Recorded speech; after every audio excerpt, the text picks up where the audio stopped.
ਡੇ students ਮੇਰੇ YouTube channel ਤੇ ਤੁਹਾਡਾ ਸਵਾਗਤ ਹੈ।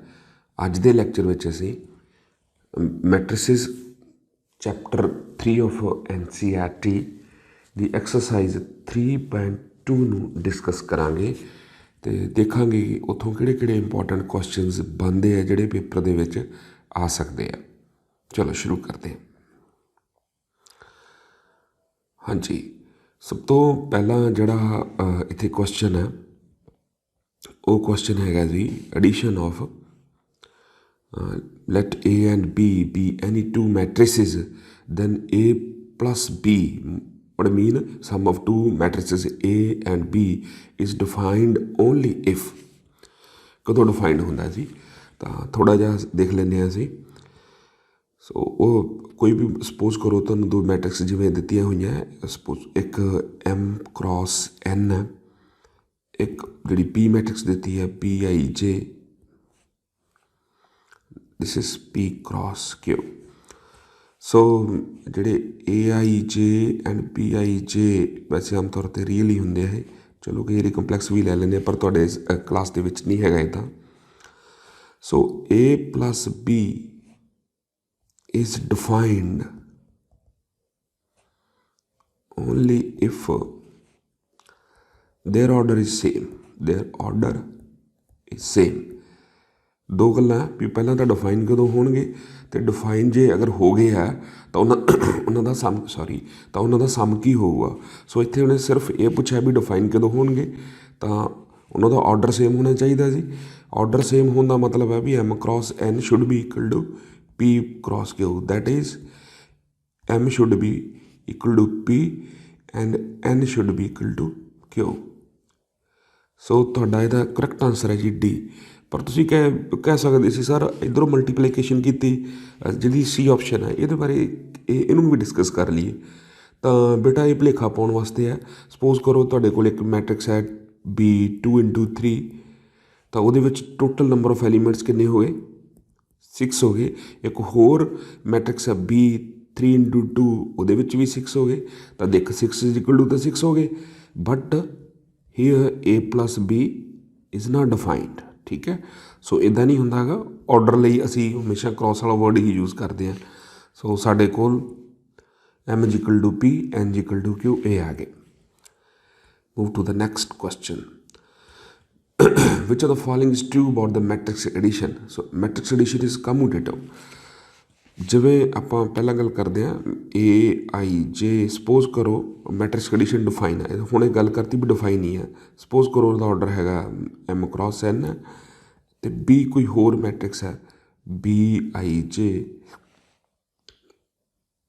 M cross N, ਅਤੇ ਸਪੋਜ਼ ਕਰੋ ਵੀ ABIJ ਜਿਹੜੇ ਦੋਨੇ ਕੀ ਹੈ ਰੀਅਲ ਨੰਬਰ ਹੈ। ਸੋ A plus B ਡਿਫਾਈਨਡ ਹੈ, ਤਾਂ AIJ plus BIJ ਇਹਨਾਂ ਦਾ ਆਰਡਰ ਇੱਥੇ M cross N ਲਿਖਿਆ ਸੀ। ਕਿਉਂਕਿ ਇਹ ਡਿਫਾਈਨਡ ਹੈ ਤਾਂ ਕੋਰਸਪੋਂਡਿੰਗ ਐਂਟਰੀਜ਼ ਐਡ ਹੋ ਜਾਂਦੀਆਂ। ਸੋ ਨਵੀਂ ਮੈਟ੍ਰਿਕਸ ਜਿਹੜੀ A plus B ਬਣੀ ਉਹ ਕਿਹੜੀ ਬਣੀ? M cross N। ਸੋ ਕਮਿਊਟੇਟਿਵ ਦਾ ਮਤਲਬ ਕੀ ਹੁੰਦਾ? ਵਰਡ ਕੰਪਿਊਟਰ ਤੋਂ ਆਇਆ। ਜਿਵੇਂ ਮੈਂ ਇੱਕ ਸਿੰਪਲ ਜਿਹੀ ਐਗਜ਼ਾਮਪਲ ਦੇਵਾਂ ਵੀ ਲੁਧਿਆਣੇ ਤੋਂ ਚੰਡੀਗੜ੍ਹ ਦਾ ਡਿਸਟੈਂਸ 100 ਕਿਲੋਮੀਟਰ ਹੈ। ਕੋਈ ਬੰਦਾ ਡੇਲੀ ਜਾਂਦਾ, ਲੁਧਿਆਣਾ ਤੋਂ ਚੰਡੀਗੜ੍ਹ ਗਿਆ 100 ਕਿਲੋਮੀਟਰ, ਫਿਰ ਚੰਡੀਗੜ੍ਹ ਤੋਂ ਵਾਪਸ ਆਪਦੇ ਘਰੇ ਆ ਗਿਆ ਡਾਇਰੈਕਟ ਆਪਦੇ ਜਿੱਥੇ ਕੰਮ ਕਰਦਾ ਸੀ ਉੱਥੋਂ ਲੁਧਿਆਣਾ। LC ਡੇਲੀ ਕੰਪਿਊਟਰ ਹੈ, LCCL 100। ਸੋ ਉਹਨੇ ਡਿਸਟੈਂਸ ਕਿੰਨਾ ਟਰੈਵਲ ਕੀਤਾ daily? LC is equal to CL। ਇੱਥੇ ਦੇਖੋ, ਤਾਂ ਉੱਥੋਂ ਥੋੜ੍ਹਾ ਜਿਹਾ ਵਰਡ ਬਣ ਗਿਆ ਵੀ ਇਹ ਦੋਨੇ ਸੇਮ ਹੈ। ਸੋ ਵੈਸੇ ਵੀ ਤੁਸੀਂ ਕੋਈ ਰੀਅਲ ਨੰਬਰਾਂ ਦੇ ਵਿੱਚ ਪ੍ਰੋਪਰਟੀ ਫਾਲੋ ਹੁੰਦੀ ਹੈ, 2 + 3 5 ਹੁੰਦਾ, 3 + 2 ਵੀ 5 ਹੁੰਦਾ। ਸੋ ਇੱਥੇ BIJ is equal to AIJ। ਸੋ ਇਹ ਕੀ ਹੋ ਗਿਆ? is equal to, ਇਹਨੂੰ ਫਿਰ ਆਪਾਂ ਅਲੱਗ ਕਰ ਦਾਂਗੇ BIJ plus AIJ, so B plus A। So matrix addition is commutative ਇਹ ਹੁੰਦੀ ਹੈ ਜੀ। ਉਸ ਤੋਂ ਬਾਅਦ ਜਿਹੜੀ ਦੀ ਸੈਕੰਡ ਪ੍ਰੋਪਰਟੀ ਹੈ ਐਸੋਸ਼ੀਏਟਿਵ, ਇਹ ਵੀ ਹੁੰਦੀ ਹੈ ਜੀ। ਐਸੋਸ਼ੀਏਟਿਵ ਦਾ ਮਤਲਬ ਕੀ ਹੁੰਦਾ? ਤੁਹਾਨੂੰ ਯਾਦ ਹੋਵੇ ਤਾਂ 2 + 3 is equal to 5 is equal to 2 + 3 + 5। ਸੋ ਦੇਖੋ ਇਹ ਵੀ ਕਿੰਨਾ ਬਣ ਗਿਆ? 5 + 5 10 2 + 8 = 10 उवें मैट्रिक्स 'ਚ ਹੁੰਦਾ ਜੀ ਇਹ। ਸੋ ਇਹ ਐਸੋਸੀਏਟਿਵ ਪ੍ਰੋਪਰਟੀ ਵੀ ਹੁੰਦੀ ਹੈ। ਤਾਂ ਨੈਗੇਟਿਵ ਆਫ ਦਾ ਮੈਟਰਿਕਸ ਜਿਹਨੂੰ ਐਡੀਟਿਵ ਇਨਵਰਸ ਕਹਿ ਦਿੰਦੇ ਆ। ਇਹਦੀ ਐਡੀਟਿਵ ਆਇਡੈਂਟੀਟੀ ਕੀ ਹੁੰਦੀ ਹੈ? ਐਡੀਟਿਵ ਆਇਡੈਂਟੀਟੀ ਹੁੰਦੀ ਹੈ null matrix, void matrix, zero matrix, ਹੈ ਨਾ।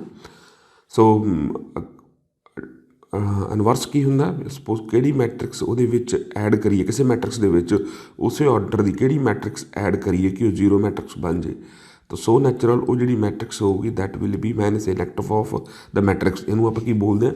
ਐਡੀਟਿਵ ਇਨਵਰਸ। ਕੋਈ ਵੀ ਮੈਟਰਿਕਸ ਐਗਜ਼ਿਸਟ ਕਰ ਹੈਗੀ ਹੈ ਤਾਂ ਅਗਰ ਤੁਸੀਂ ਉਹਦਾ ਐਡੀਟਿਵ ਇਨਵਰਸ ਕੱਢਣਾ ਤਾਂ ਸਿੰਪਲੀ ਤੁਸੀਂ ਇਹਨੂੰ ਇੱਕ ਮਾਈਨਸ ਨਾਲ ਮਲਟੀਪਲਾਈ ਕਰ ਦਿਓ ਤਾਂ ਤੁਹਾਡਾ ਐਡੀਟਿਵ ਇਨਵਰਸ ਆ ਜਾਊਗਾ।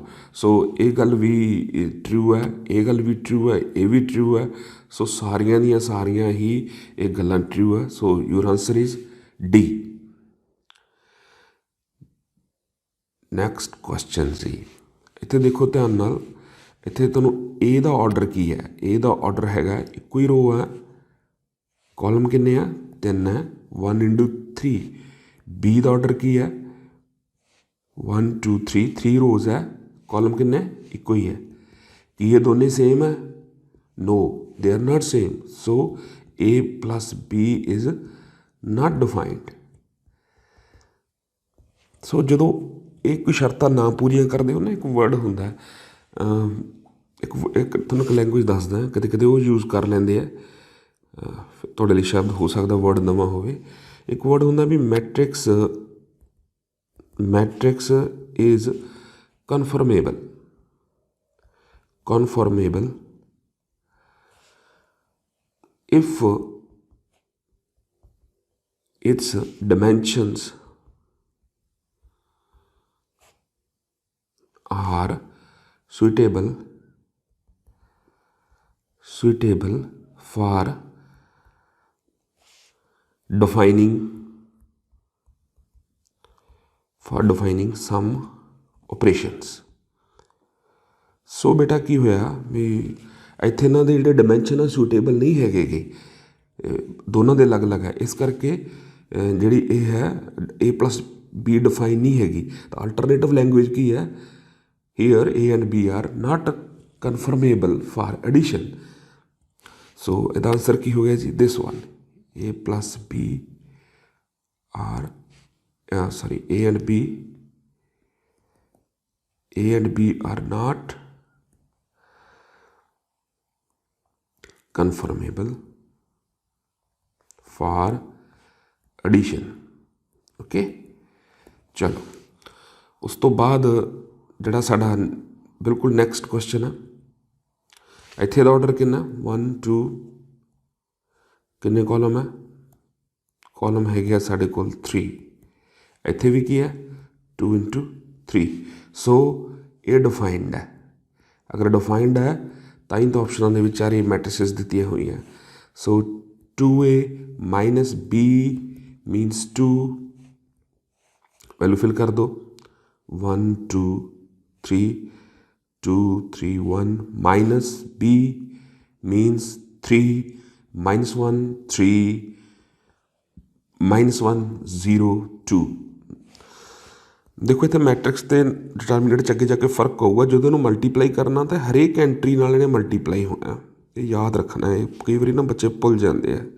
ਸੋ ਕੀ ਬਣ ਗਿਆ? 2 4 6 4 6 2 -3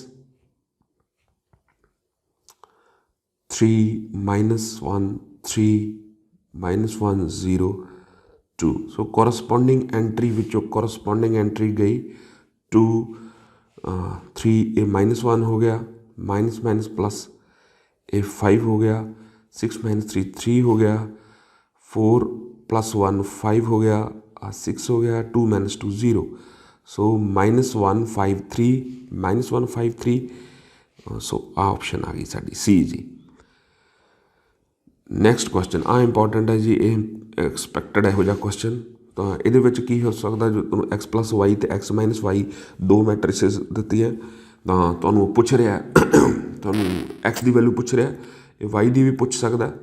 ਸੋ ਸਿੰਪਲ ਇਹਨਾਂ ਨੂੰ ਐਡ ਕਰ ਦਿਓ, X + Y + X - Y। ਸੋ 5 2 0 9 + 360 -1, सो इतना कैंसलड हो गए। 2x 8 8 0 8, सो 2 इदा आ गया 8 8 0 8, सो 2 ਨਾਲ डिवाइड कर दोगे 4 4 0 4, सो ਤੁਹਾਡੇ ਕੋਲ आंसर ਜਿਹੜਾ आ गया दिस वन। अगर उन्हें वाई पूछा होंदा तो कैलकुलेट करके देख लो, ये वैल्यू वाई ਦੇ इक्वल होनी सी डी वाली। सो करैक्ट आंसर इज सी। उस तो बाद बी एनी टू मैट्रिसेस ए तो बी, फिर दो मैट्रिस दी उन्होंने ऑर्डर अलग अलग है, then A B is defined, फिर वही वर्ड है जो ए तो बी दिता होया है ना, सो इनू बोलते हैं pre factor for multiplication, pre factor for multiplication. आ तुहाडा हैगा post factor, post factor. So ए दा ऑर्डर कितना, ये नीचे लिख लें, ए दा ऑर्डर हैगा जी एम क्रॉस एन, उसका ऑर्डर कितना पी क्रॉस क्यू। सो साड़ी थ्योरी कहती है भी आ दोने इक्वल होने चाहिए, that is A B is conformable for multiplication. A B मतलब ए तो A and B are conform, इतने इदा यूज़ करो, कॉमा कर दो, इतने आर कर दो, फॉर मल्टीप्लीकेशन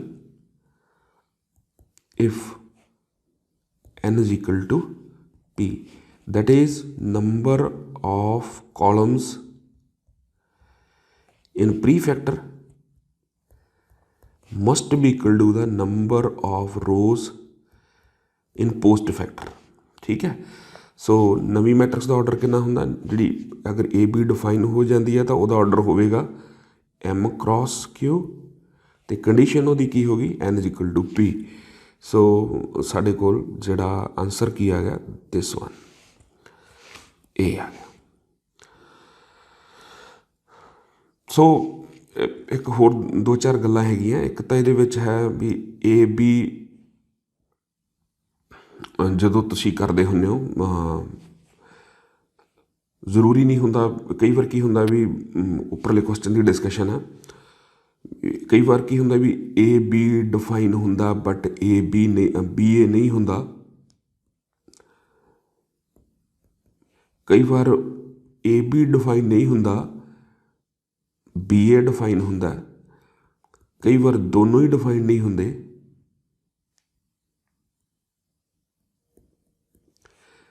कई बार दोनों ही डिफाइन होंगे आ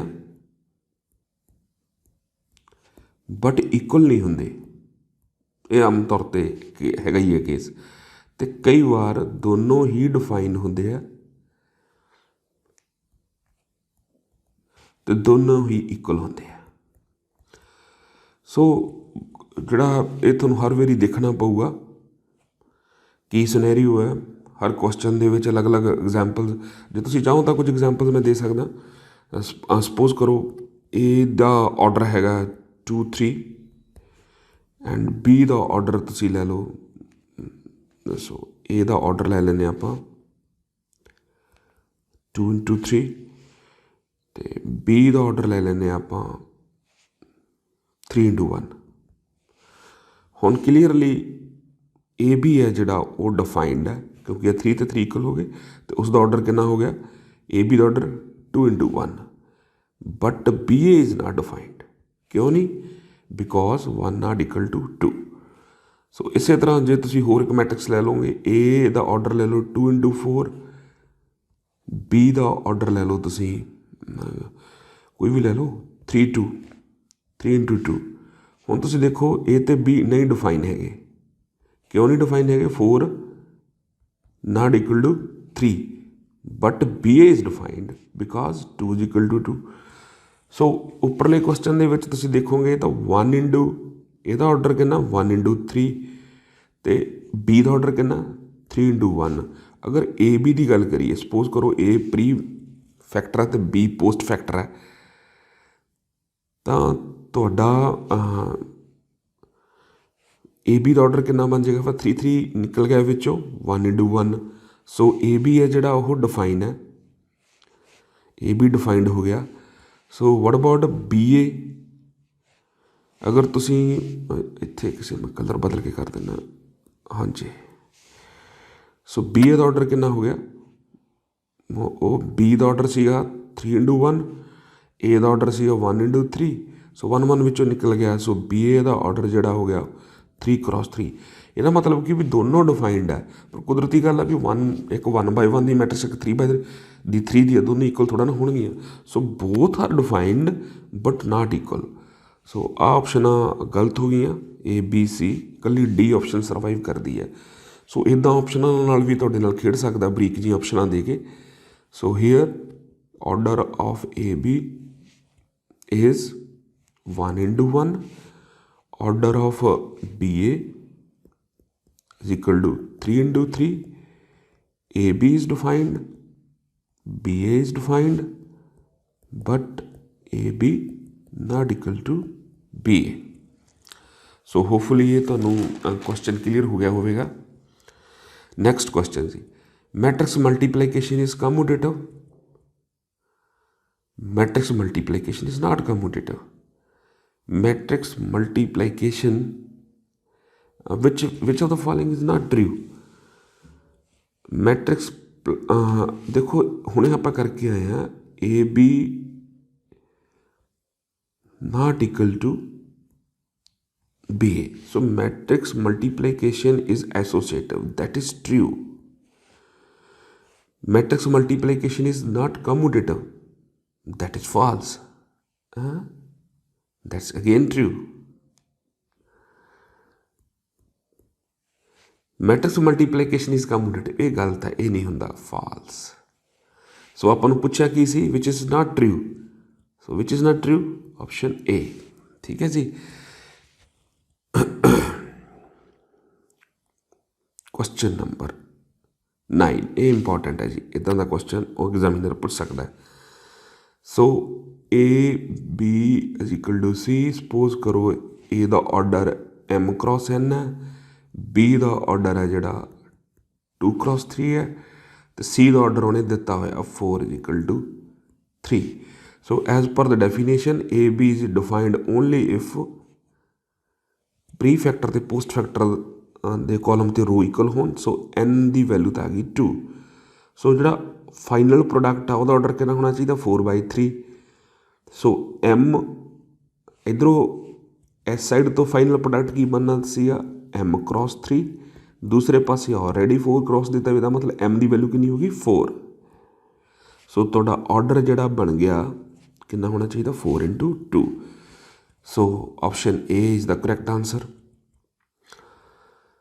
क्वेश्चन नंबर 10, बहुत इंटरेस्टिंग क्वेश्चन है।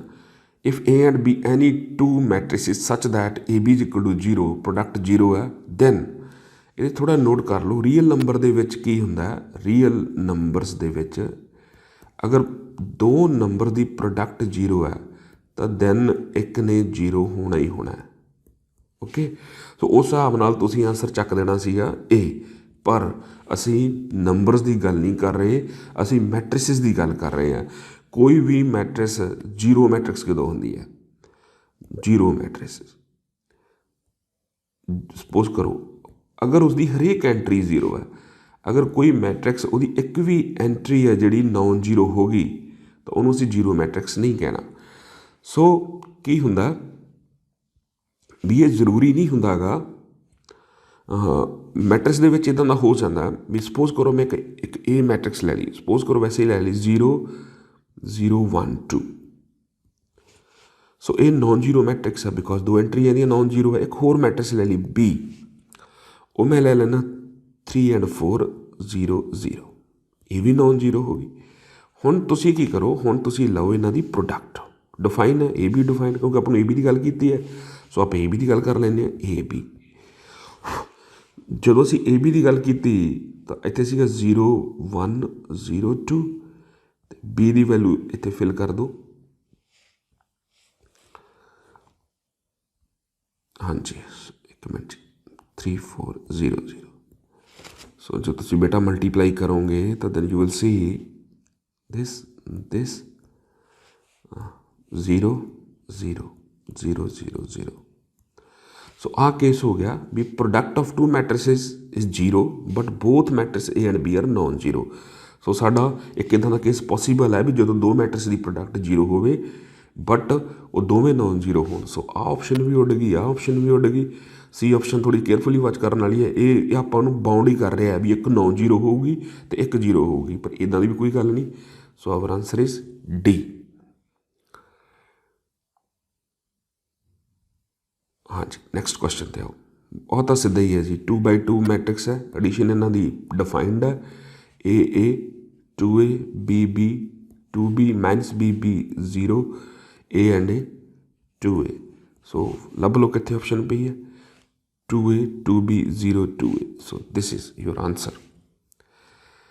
हाँ जी, आ इदा का पूछ सकता थोनों 3 मैट्रिसेस दित्तियां हुई, पहले का ऑर्डर कितना 1 × 3, दूजे का ऑर्डर कितना 3 × 3, तीसरे का ऑर्डर कितना 3 × 1। सो पहला कोई मर्जी दो मल्टीप्लाई कर लो, आ कर लो, आ विचों निकल गया। सो यदा ऑर्डर कितना हो गया 1 × 3, आ कितना हो गया 3 × 1। हुण आ विचों निकल गया। सो नवी मैट्रिक्स का ऑर्डर कितना बनना चाहिए 1/1। सो ये भी हो गया। हाँ जी, आ NCERT का क्वेश्चन है जी, इंपॉर्टेंट है, पेपर च डायरैक्ट इदा ही वो पूछ सकता है। सो सब तो पहला तो उन्हें इतने क्या अलग अलग मैट्रिक्स के ऑर्डर देते भी एक्स का ऑर्डर 2 × n है, वाई का ऑर्डर 3 × k है, Z का जी का 2 × p है, W का जोड़ा W या V भी कह देंगे हैं उसका ऑर्डर कितना n × 3 है, तो P का ऑर्डर P × k है। सो वो कहता पहला तो कहता भी then the restriction on n k and p so that p y and w y will be defined। पहले तो आप लिख लेने दूर दूर करके w y। So what is the order of p? पहला p का ऑर्डर देखो that is p × k है। सो y का ऑर्डर कितना दिता होया आपां नूं, y का ऑर्डर दिता हुआ 3 × k। सो इत्थे उन्हें क्या भी डिफाइंड है P Y. So what is the order of W का ऑर्डर सानू दिता होया n × 3, यदा ऑर्डर कितना n × 3, तो y का ऑर्डर फिर वही 3 × k। हुण सानू आ पी वाई डिफाइन है, यदा पी वाई डिफाइन का मतलब की है भी पी मतलब प्री मैट्रिक्स है तो वाई इतने पोस्ट है, तो ये पी दे number of columns must be equal to the number of rows of the Y मतलब पोस्ट मैट। तो आ इक्वल होने चाहिए, मतलब के दी वैल्यू तो फार श्योर 3 होगी। सो पी वाई का जोड़ा ऑर्डर बन गया, आ ज्वाइंट मैट्रिक्स जो होगी यदा ऑर्डर बन गया पी × k। तो आ 3 3 इक्वल ही सी, तो यदा ऑर्डर कितना बन गया n × k। हुण ये इन्हां दा जिहड़ा सम है वो भी तो डिफाइंड है ना, यदा मतलब दो मैट्रिक्स का सम डिफाइन कदों हुंदा जब उन्हों का ऑर्डर सेम हुंदा।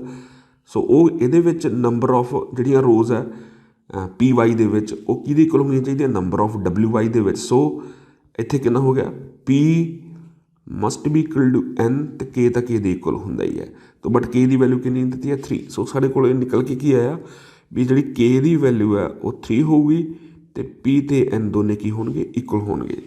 सो तुहाडा आंसर की बन गया ऑप्शनों के अकॉर्डिंगली दिस वन, पहला ही बन गया। लो जी, ये भी उस ही पार्ट है जी। सो 7 तो जस्ट भुलेखा पाने वास्ते ही है, तुसी n ते p उन्हें पहले ही इक्वल देते हैं, तो x का ऑर्डर जोड़ा है साढ़े कोल दैट इज़ 2 × n, तो Z दा G का ऑर्डर जोड़ा दिता होया वो 2 × p है। देखो सम तो डिफरेंस एक ही गल है, दोवें डिफाइंड है।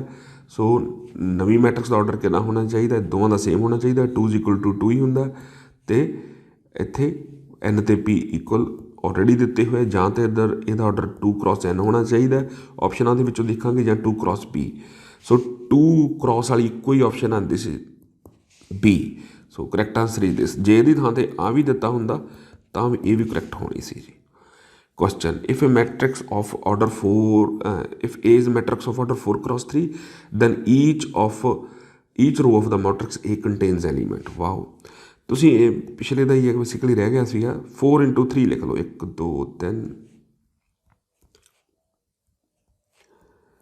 ਹੁਣ ਤੁਸੀਂ ਦੇਖੋ ਇਹ ਮੈਟ੍ਰਿਕਸ ਨੂੰ, ਇਹਦਾ ਆਰਡਰ ਕਿੰਨਾ 4 × 3, 4 ਰੋਜ਼ ਆ ਜੀ। ਦੇਖੋ ਜੀ रो 1 रो 2 रो 3 ਤੇ रो 4, ਮਤਲਬ 4 × 3 ਤੇ 3 ਕਾਲਮ ਆ ਜੀ ਇਹਦੇ ਵਿੱਚ C1 C2 C3। ਸੋ ਸਾਨੂੰ ਪੁੱਛ ਕੀ ਰਿਹਾ, then each row of the matrix A is contains, ਇੱਥੋਂ ਆ ਮੰਨ ਲਓ रो ਦੇ ਵਿੱਚ ਕਿੰਨੇ ਐਲੀਮੈਂਟ ਆ ਗਏ 1 2 3। ਸੋ ਆਂਸਰ ਕੀ ਆ ਗਿਆ 3 ਆ ਗਿਆ।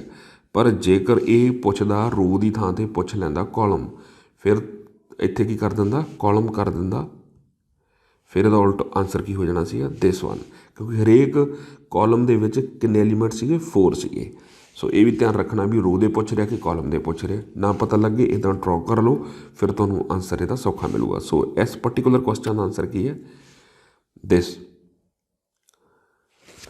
ਹਾਂਜੀ ਨੈਕਸਟ ਕੁਐਸਚਨ 'ਤੇ ਆਓ ਜੀ।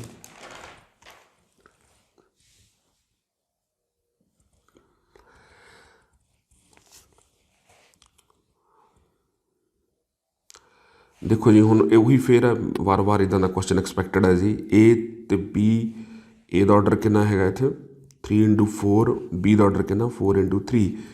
A B the product define ਹੈ, ਬਿਲਕੁਲ ਡਿਫਾਈਨ ਹੈ। 4 = 4, ਆਰਡਰ ਕਿੰਨਾ ਬਣਨਾ ਚਾਹੀਦਾ 3A। ਅਗਰ BA ਦੇਖ ਲੈਂਦੇ 4 × 3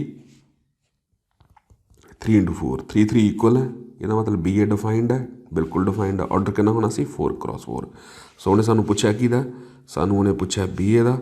ਸੋ ਸਾਡਾ ਆਂਸਰ ਕੀ ਹੋਣਾ ਚਾਹੀਦਾ ਇਹਦੇ ਵਿੱਚ 4 × 4, ਸੋ B। ਥੈਂਕ ਯੂ ਜੀ। ਹਾਂਜੀ ਸ਼ਾਬਾਸ਼। ਨੈਕਸਟ ਕੁਐਸਚਨ 'ਤੇ ਆਓ ਪੁੱਤਰ। ਇਹਦੇ ਵਿੱਚ ਥੋੜ੍ਹਾ ਸਮਝ ਲਓ, ਇੱਕ A² A ਦਿੱਤਾ ਹੋਇਆ। ਸਪੋਜ਼ ਕਰੋ ਜੇ A³ ਦੇਖਣਾ, ਕਿਉਂਕਿ ਇੱਥੇ ਕਿਊਬ ਦਿੱਤਾ ਹੋਇਆ, ਸੋ ਤੁਸੀਂ ਲਿਖ ਸਕਦੇ ਹੋ ਇੱਦਾਂ AA, so which is again is equal to A² A। So A³ ਵੀ ਕਿਸ ਦੇ ਇਕੁਅਲ ਆ ਗਿਆ A ਦੇ ਇਕੁਅਲ ਆ ਗਿਆ। ਹੁਣ ਆਪਣੇ ਪਰਟੀਕੂਲਰ ਕੁਐਸਚਨ 'ਤੇ ਆਓ। I + A³ - 7A, ਇਹਦਾ ਖੋਲ ਦਿਓ ਜੀ। I³ + A³ + 3I A² + 3I² A - 7A। ਪਹਿਲਾਂ ਤਾਂ ਇਹ ਗੱਲ ਯਾਦ ਰੱਖੋ ਵੀ ਆਇਡੈਂਟੀਟੀ ਮੈਟ੍ਰਿਕਸ ਨੂੰ ਜਿੰਨੇ ਵਾਰੀ ਮਰਜ਼ੀ ਮਲਟੀਪਲਾਈ ਕਰ ਲਓ ਉਹਨੇ ਆਇਡੈਂਟੀਟੀ ਰਹਿਣਾ ਹੈ। 1 ਨੂੰ ਜੋ ਜਿੰਨੀ ਵਾਰੀ ਮਰਜ਼ੀ ਮਲਟੀਪਲਾਈ ਕਰ ਲਓ 1 ਹੀ ਰਹਿੰਦਾ। ਸੋ ਇਹ ਤਾਂ ਹੋ ਗਿਆ A। ਉਸ ਤੋਂ ਬਾਅਦ A³ ਕਿਹਦੇ ਇਕੁਅਲ ਸੀ, ਇਹ ਵੀ A ਦੇ ਸੀ। ਸੋ ਆਇਡੈਂਟੀਟੀ ਮੈਟ੍ਰਿਕਸ ਨੂੰ, ਕਿਉਂਕਿ ਹੈ ਆਇਡੈਂਟੀਟੀ, ਕਿਸੇ ਵੀ ਮੈਟ੍ਰਿਕਸ ਨੂੰ ਮਲਟੀਪਲਾਈ ਕਰੋਗੇ ਤਾਂ ਕੁਛ ਨਹੀਂ ਕਹਿੰਦੀ।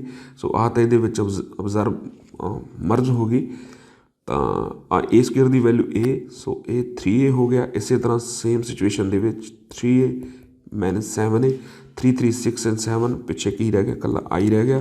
ਸੋ your answer is C। Next question 'ਤੇ ਆਓ ਜੀ। ਸੋ A² = I, A² means A × A। what is A? Alpha beta gamma minus alpha into same alpha beta gamma minus alpha। ਸੋ ਪਹਿਲਾਂ ਤੈਨੂੰ ਇੱਕੋ ਹੀ ਐਂਟਰੀ ਕੱਢ ਲੈਂਦੇ ਹਾਂ, ਕਿਉਂਕਿ MCQ ਜ਼ਿਆਦਾ ਜ਼ੋਰ ਨਹੀਂ ਲਾਉਣਾ ਆਪਾਂ ਇੱਦਾਂ। ਸੋ ਕੀ ਬਣ ਗਿਆ ਇਹ α² + ਬੀਟਾ ਗੈਮਾ। ਇੱਥੇ ਵੀ ਕੁਛ ਆਉਣਾ ਸੀ, ਇੱਥੇ ਵੀ ਕੁਛ ਆਉਣਾ ਸੀ, ਕਿਉਂਕਿ ਇਹ I ਦੇ ਇਕੁਅਲ ਹੈ। ਸੋ 1 0 0 1। ਸੋ ਕੰਪੇਅਰ ਕਰੋ, ਦੋ ਮੈਟ੍ਰਿਕਸ ਇਕੁਅਲ ਕਦੋਂ ਹੁੰਦੀ, ਜਦੋਂ ਉਹਨਾਂ ਦਾ ਆਰਡਰ ਸੇਮ ਹੋਵੇ ਅਤੇ ਕੋਰਸਪੋਂਡਿੰਗ ਐਂਟਰੀ ਜਿਹੜੀਆਂ ਸੇਮ ਹੁੰਦੀਆਂ। ਸੋ α² + ਬੀਟਾ ਗੈਮਾ = 1। ਇਹਨੂੰ ਦੂਜੇ ਪਾਸੇ ਲੈ ਜਾਓ 1 - α²। ਸੋ ਤੁਹਾਡੀ ਆਂਸਰ ਕੀ ਆ ਗਿਆ ਦਿਸ ਵਨ, C ਆ ਗਿਆ ਜੀ। ਆਇਡੈਂਟੀਟੀ ਮੈਟ੍ਰਿਕਸ ਦੀ ਫਿਰ ਉਹੀ ਗੱਲ ਕਨਫਿਊਜ਼ ਕਰਨ ਵਾਸਤੇ ਆ, ਜਿੰਨੀ ਵਾਰੀ ਮਰਜ਼ੀ ਮਲਟੀਪਲਾਈ ਕਰ ਲਓ ਉਹਨੇ ਆਇਡੈਂਟੀਟੀ ਹੀ ਰਹਿਣਾ, ਜਿਹੜਾ ਮਰਜ਼ੀ ਆਰਡਰ ਹੋਵੇ, ਕੋਈ ਮੈਟਰ ਹੀ ਨਹੀਂ ਕਰਦਾ। ਸੋ ਇੱਥੇ 3/3 ਸੀ, ਇਹਨੇ ਆਇਡੈਂਟੀਟੀ ਰਹਿਣਾ ਸੀ। Option is A। So what about ਆ ਇੰਪੋਰਟੈਂਟ ਹੈ ਜੀ, ਪੁੱਛਿਆ ਜਾ ਸਕਦਾ question. A² means A × A 0 1 1 0 0 1 1 0, ਕਰੋ ਮਲਟੀਪਲਾਈ ਜੀ। ਸੋ ਲਾਈਕ this 0 आ 0 0 1 हो गया, आ 0 आ 0 आ 0 आ 0 आ 1 हो गया। So your answer is this. हाँ जी, सो आ क्वेश्चन ਦੇ ਵਿੱਚ ਨਾ ਸਕੇਅਰ ਮੈਟ੍ਰਿਸਿਸ ਆਫ ਸੇਮ ਆਰਡਰ, ਜੋ ਸੇਮ ਆਰਡਰ ਕਹਿਤਾ ਤੇ ਇਹਦਾ ਮਤਲਬ ਏ ਬੀ ਵੀ ਡਿਫਾਈਨ ਹੈ ਅਤੇ ਬੀ ਏ ਵੀ ਡਿਫਾਈਨ ਹੈ। ਸੋ ਇਹਦਾ ਨਾ ਵੈਸੇ ਤਾਂ ਫਾਰਮੂਲਾ ਤੁਹਾਡਾ ਰੀਅਲ ਨੰਬਰ ਦੇ ਵਿੱਚ ਆ ਹੁੰਦਾ ਅਤੇ ਇਹਨੂੰ ਤੁਸੀਂ ਕਰੋ ਡਾਇਰੈਕਟ ਆ ਨਹੀਂ ਲਾਇਆ ਆਉਣਾ ਗਾ, ਕਿਉਂਕਿ ਮੈਟ੍ਰਿਕਸ ਮਲਟੀਪਲੀਕੇਸ਼ਨ ਕਮੂਟੇਟਿਵ ਨਹੀਂ ਹੁੰਦੀ ਗੀ। ਇਸ ਕਰਕੇ ਏ ਪਲੱਸ ਬੀ ਅਤੇ A minus B A square minus A B plus B A minus B square, ਆਹ ਤੁਹਾਡਾ ਆਂਸਰ ਬਣੂਗਾ। ਸੋ ਆਪਸ਼ਨਾਂ ਦੇ ਅਕੋਰਡਿੰਗਲੀ ਦੇਖੀਏ ਤਾਂ ਇਹ ਕਿਹੜਾ ਬਣ ਗਿਆ, ਡੀ ਬਣ ਗਿਆ। ਬਟ ਨਾਲ ਇੱਥੇ ਕੰਡੀਸ਼ਨ ਲਾ ਦਿੰਦਾ, ਬਟ ਇਫ ਮਲਟੀਪਲੀਕੇਸ਼ਨ ਇਜ਼ ਕਮੂਟੇਟਿਵ, ਕਈ ਵਾਰੀ ਕਹਿ ਦਿੰਦਾ ਮਲਟੀਪਲੀਕੇਸ਼ਨ ਇਜ਼ ਕਮੂਟੇਟਿਵ, ਉਸ ਕੇਸ ਦੇ ਵਿੱਚ ਏ ਬੀ ਅਤੇ ਬੀ ਏ ਜਿਹੜੇ ਇਕੁਅਲ ਹੋ ਜਾਂਦੇ ਆ, ਤਾਂ ਫਿਰ ਇਹਨੇ ਕੱਟ ਕੇ ਜਿਹੜਾ ਬਣ ਜਾਣਾ ਸੀ ਆਪਣੇ ਕੋਲ, ਫਿਰ ਏ ਸਕੇਅਰ ਮਾਈਨਸ ਬੀ ਸਕੇਅਰ ਬਣ ਜਾਣਾ ਸੀ, ਪਰ ਇੱਥੇ ਉਹਨੇ ਕੰਡੀਸ਼ਨ ਨਹੀਂ ਦਿੱਤੀ ਸੀ। ਸੋ ਇਹਦਾ ਜਿਹੜਾ ਕਰੈਕਟ ਆਂਸਰ ਆ ਦਿਸ ਇਜ਼ ਡੀ। ਫਿਰ ਉਹੀ ਉਹਨੇ ਦੇਤਾ A B is equal to C, order ਪੁੱਛ ਰਿਹਾ ਏ ਦਾ, ਸਪੋਜ਼ ਕਰ ਲਓ ਐਮ ਕ੍ਰੋਸ ਐਨ ਹੈ। ਬੀ ਦਾ ਆਰਡਰ ਉਹਨੇ ਦੇਤਾ, ਬੀ ਦਾ ਆਰਡਰ ਉਹਨੇ ਦਿੱਤਾ ਸੀ 3x4 ਅਤੇ ਸੀ ਦਾ ਆਰਡਰ ਵੀ ਸੇਮ ਦਿੱਤਾ 3x4। ਸੋ ਆਹ ਤਾਂ ਦੋਨੇ ਸੇਮ ਹੋਣੇ ਚਾਹੀਦੇ ਸੀ, N equal to 3। So end product ਜਿਹੜੀ ਐਂਡ ਪ੍ਰੋਡਕਟ ਸੀ ਉਹ 3x4 ਸੀ। ਸੋ ਆਹ ਤੇ ਆਹ ਸੇਮ ਹੋਣੇ ਚਾਹੀਦੇ ਸੀ, M equal to 3। So order ਕਿੰਨਾ ਬਣ ਗਿਆ, ਦਿਸ ਵਨ। ਹਾਂਜੀ, ਇੰਟਰਸਟਿੰਗ ਕੁਐਸਚਨ ਆ। ਏ ਅਤੇ ਬੀ ਦੋ ਮੈਟਰਸ ਦਿੱਤੀਆਂ, ਥੱਲੇ 4 ਆਪਸ਼ਨ ਦੱਸੋ, ਕਹਿੰਦੇ ਵੀ ਕਿਹੜੀ ਆਪਸ਼ਨ ਇਹਨਾਂ ਦੇ ਵਿੱਚੋਂ ਠੀਕ ਹੈ। ਸੋ ਤੁਸੀਂ ਏ ਬੀ ਜਦੋਂ ਤੁਸੀਂ ਫਾਈਂਡ ਆਊਟ ਕਰੋਗੇ, ਮੈਟ੍ਰਿਕਸ ਮਲਟੀਪਲੀਕੇਸ਼ਨ ਇੱਥੇ ਡਿਫਾਈਨ ਹੈ 1 0 0 2 ਤਾਂ 3 0 0 4। ਸੋ ਤੁਸੀਂ ਦੇਖੋ ਜੀ, ਆ ਹੋ ਗਿਆ ਤੁਹਾਡਾ 3 0 ਆ 0 ਹੋ ਗਿਆ, ਅਤੇ ਆ ਫਿਰ ਇੱਧਰ ਕਰੋਗੇ ਆ ਵੀ 0 ਹੋ ਗਿਆ 8। ਸੋ ਏ ਬੀ ਜਿਹੜਾ 3 0 0 8 ਹੈ। ਸੋ ਆਪਸ਼ਨ ਤਾਂ ਉੱਡ ਗਈ ਇਹਦੇ ਵਿੱਚੋਂ। ਸੋ ਵਟ ਅਬਾਊਟ ਬੀ ਏ, ਉਹ ਵੀ ਹੈ 3 0 0 4 1 0 0 2। ਹੁਣ ਬੀ ਏ ਵੀ ਦੇਖ ਲੈਂਦੇ ਕੈਲਕੂਲੇਟ ਕਰਕੇ, ਆ ਬਣ ਗਿਆ 3 0 ਸੋ 0 0 8। ਸੋ ਵਾਓ, ਦੋਨੇ ਸੇਮ ਆ ਗਏ। ਆਹ ਦੇਖੋ ਜੀ, ਮੈਟ੍ਰਿਕਸ ਮਲਟੀਪਲੀਕੇਸ਼ਨ ਕਿਸੇ ਕਿਸੇ ਦੇ ਵਿੱਚ ਇਕੁਅਲ ਵੀ ਹੁੰਦੀ ਹੈ। ਸੋ ਇਹ ਉਹ ਐਗਜ਼ਾਮਪਲ ਹੋ ਗਈ ਜਿਹਦੇ ਵਿੱਚ ਏ ਬੀ ਅਤੇ ਬੀ ਏ ਇਕੁਅਲ ਨੇ। ਸੋ ਆਪਸ਼ਨ ਕਿੰਨੀ ਆ ਗਈ, ਇਹਦੀ ਡੀ ਆ ਗਈ। ਸੋ ਨੈਕਸਟ ਕੁਐਸਚਨ ਜੀ, ਵੈਸੇ ਆਰਥੋਗਨਲ ਮੈਟ੍ਰਿਕਸ ਹੈ, ਆ ਜਿਹੜੀ ਆ ਕੋਸ ਥੀਟਾ ਸਾਈਨ ਥੀਟਾ ਦਿੱਤੀ ਹੈ, ਇਹਦਾ ਡੈਟਾ ਜਿਹੜਾ 1 ਹੈ। ਆਰਥੋਗਨਲ ਮੈਟ੍ਰਿਕਸ ਕਿਹੜੀ ਹੁੰਦੀ ਹੈ, ਆਰਥੋਗਨਲ ਮੈਟ੍ਰਿਕਸ ਵੈਸੇ ਤੁਹਾਨੂੰ ਬਾਅਦ 'ਚ ਦੱਸ ਦਾਂਗੇ, ਜਦੋਂ ਕਿਸੇ ਮੈਟ੍ਰਿਕਸ ਦੇ ਟਰਾਂਸਪੋਜ਼ ਨੂੰ ਉਹਦੇ ਨਾਲ ਮਲਟੀਪਲਾਈ ਕਰਦੀ ਤਾਂ ਆਇਡੈਂਟੀਟੀ ਮੈਟ੍ਰਿਕਸ ਬਣ ਜੇ। ਚਲੋ ਇਹ ਆਪਣਾ ਨਹੀਂ ਪੁੱਛਦਾ ਇਹ ਤੁਹਾਨੂੰ। ਸੋ ਇਹਨੂੰ ਮਲਟੀਪਲਾਈ ਕਰੋਗੇ ਤਾਂ ਪਹਿਲਾਂ ਹਰੇਕ ਐਂਟਰੀ ਨਾਲ ਮਲਟੀਪਲਾਈ ਹੋਣਾ ਇਹਨੇ। ਸੋ ਇਹ ਬਣ ਗਿਆ cos square theta, cos theta, ਮੈਂ ਪਹਿਲੇ ਦੀ ਗੱਲ ਕਰ ਰਿਹਾ ਜੀ, minus cos theta sine theta and cos square theta. So ਦੂਸਰੀ ਵਿੱਚ ਇੱਦਾਂ ਐਡ ਕਰ ਦਿਓ, sine square theta minus sine theta cos theta, sine theta cos theta ਅਤੇ ਸਾਈਨ ਸਕੇਅਰ ਥੀਟਾ। ਧਿਆਨ ਨਾਲ ਦੇਖੋ ਬੇਟਾ, cos square theta sine square ਦੋਵਾਂ ਦਾ ਸਮ 1 ਹੁੰਦਾ, ਅਤੇ ਇੱਥੇ ਕੋਸ ਥੀਟਾ ਸਾਈਨ ਥੀਟਾ ਵੀ ਸੀਗਾ। ਆਹ ਅਤੇ ਆਹ ਉਲਟਾ ਸਾਈਨ 0 0 1 ਆਹ ਬਣ ਗਿਆ, ਮਤਲਬ ਆਇਡੈਂਟੀਟੀ ਮੈਟ੍ਰਿਕਸ ਆਫ ਬਾਈ 2 ਦੀ ਬਣ ਗਈ। So your answer is this one. ਆਹ ਬੇਟਾ ਕੁਐਸਚਨ ਨੰਬਰ 14 था। ਇਹ ਲਾਸਟ ਲੈਕਚਰ ਦੇ ਵਿੱਚ ਜਦੋਂ ਰਿਵੀਜ਼ਨ ਫੁੱਲ ਰਿਵੀਜ਼ਨ ਟੈਸਟ ਨੂੰ ਡਿਸਕਸ ਕਰ ਰਹੇ ਸੀ, ਪਤਾ ਨਹੀਂ ਕਿਵੇਂ ਹੋ ਗਿਆ, ਗਲਤ ਹੋ ਗਿਆ, ਮਤਲਬ ਵੈਲਿਊ ਲੈਣ ਲੱਗਿਆ ਗਲਤੀ ਹੋ ਗਈ। ਸੋ ਇਹਦੇ ਵਿੱਚ ਤੁਸੀਂ ਦੇਖੋਗੇ ਵੀ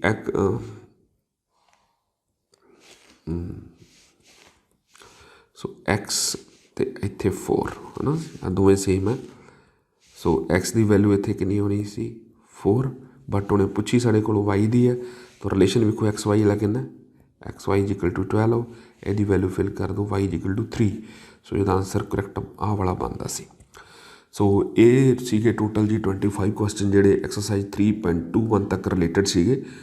ਤੋ ਨੈਕਸਟ ਲੈਕਚਰ ਦੇ ਵਿੱਚ ਅਸੀਂ ਜਿਹੜੇ ਬਾਕੀ ਇੰਪੋਰਟੈਂਟ ਕੁਐਸਚਨ ਰਹਿ ਗਏ 3.3 ਜਾਂ 3.4 ਨਾਲ ਰਿਲੇਟਡ ਬਣਦੇ ਆ ਉਹ ਡਿਸਕਸ ਕਰਾਂਗੇ, ਜਾਂ ਹੋਰ ਵੀ ਕੋਈ ਇੰਪੋਰਟੈਂਟ ਜਿਹੜੇ ਕੁਐਸਚਨ ਐਗਜ਼ਾਮੀਨਰ ਪੁੱਛ ਸਕਦਾ ਸੀ ਉਹ ਡਿਸਕਸ ਕਰਾਂਗੇ। ਸੋ ਥੈਂਕ ਯੂ ਬੇਟਾ, ਥੈਂਕਸ ਫॉर ਵਾਚਿੰਗ।